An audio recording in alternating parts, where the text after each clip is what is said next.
Another day and another round of conquest. Well, the Roman Empire isn't going to recreate itself, is it? So here we are. It's time for Emperor Jai to continue his quest to, well, finish what his ancestors started all those years ago.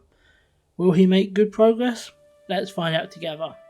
He starts, admittedly rather meekly, with the invasion of Egypt. We're not pursuing the whole kingdom, but rather just a single county, since part of what we need, and it's an easy enough place for us to start. We're also doing this so we can give it to our King Muhammad, since he hates us and wants this, and this might be enough to keep him happy for now. The conquest is honestly easy, as are the battles to defeat the meagre Egyptian forces, and after a final decisive victory we have a tiny chunk more of North Africa. Hey, it is progress. More trouble from people wanting to rebel against me. This is becoming a constant issue I have to deal with. I did not foresee having to spend so much time in this game trying to make sure we don't get overthrown. Titles have to be created and given away, bribes have to be given, but we do eventually placate them. It's getting a bit ridiculous. Now, onwards to more fun things like a brutal and bloody war. Specifically, we're going to war against Britannia again because we have a claim to England. Deja vu, right?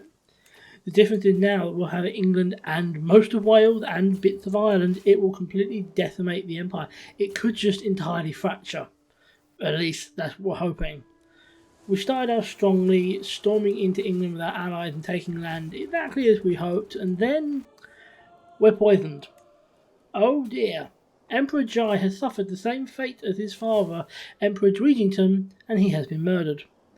The throne passes to his 43-year-old son, Emperor Dwightington II. Let us hope this man has a lot more luck in life than his predecessor did, or rather the namesake did, because that one got murdered. Actually, there's been 4 murders in the last 2 episodes.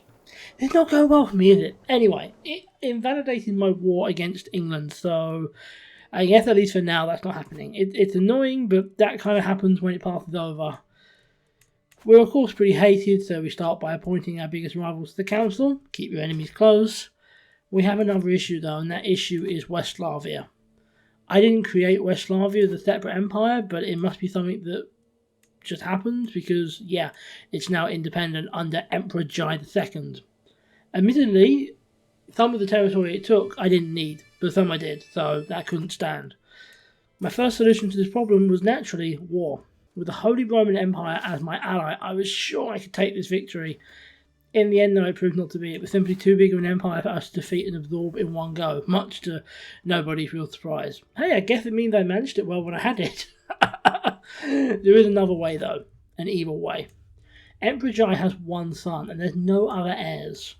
If both he and his basically newborn son were to die, then I would inherit it by default. Only way we could do that, though, is murder.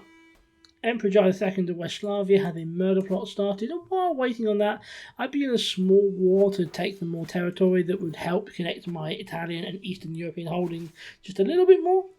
Or, a little bit closer to that. This so-called easy war was a lot more difficult than I expected. But one thing did happen correctly, and Emperor Jai was murder. However, that's only one, and he does have a son. Only way we can get it back is to kill him. Now, I'm not a monster, but hey, the game left me no choice.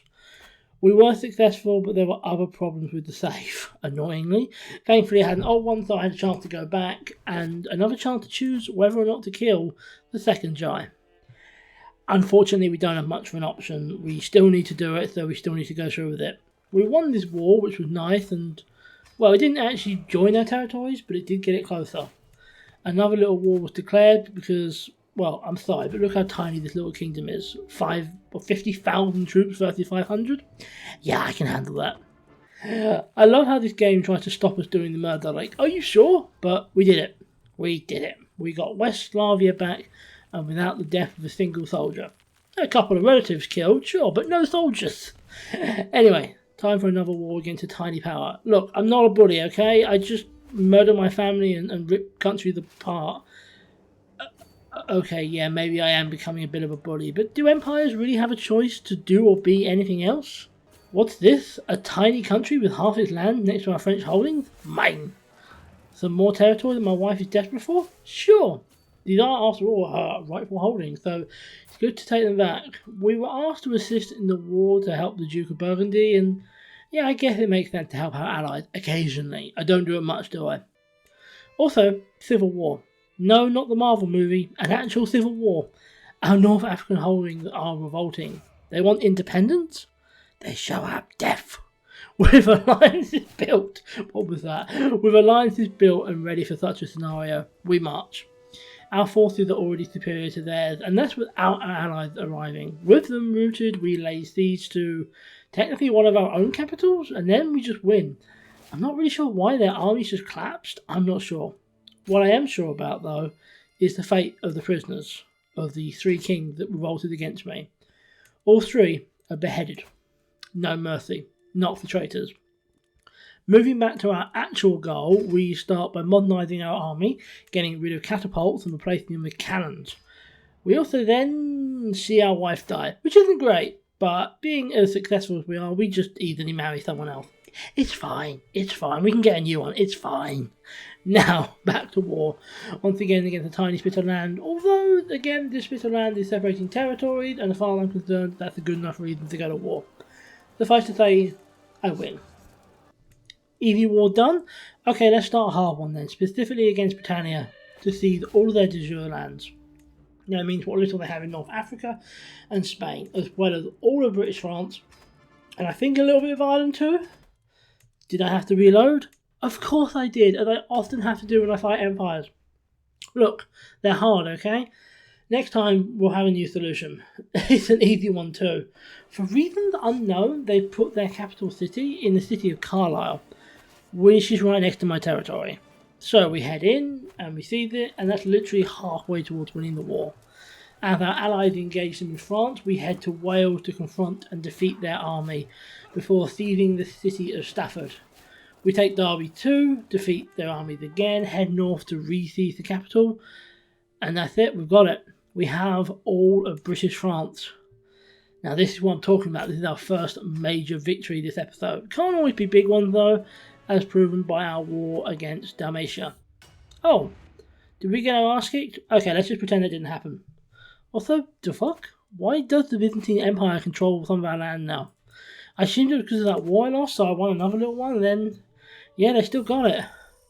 Damn it, when it says my realm might lose territory, I really need to pay attention, especially when it goes to one of my main rivals. For now though, I feel like we can't do much about it, so we start expanding elsewhere, specifically in Egypt, and oh my god, my army is now so big that if summoning it like that on my PC, that's a problem. What isn't the problem though is the conquest, and so my territory has grown. Now, the Byzantines. I wasn't originally going to go for it today, I was thinking maybe next episode, but no, we need to do it now. I will not tolerate my territory being split up by that purple. It's a risky war even with our allies, but I do manage to knock their main ally, the Holy Roman Empire, out of the war by calling in my ally at Burgundy as soon as possible. Burgundy is part of the HRE, which means that they can't get involved. They can't go to war against themselves.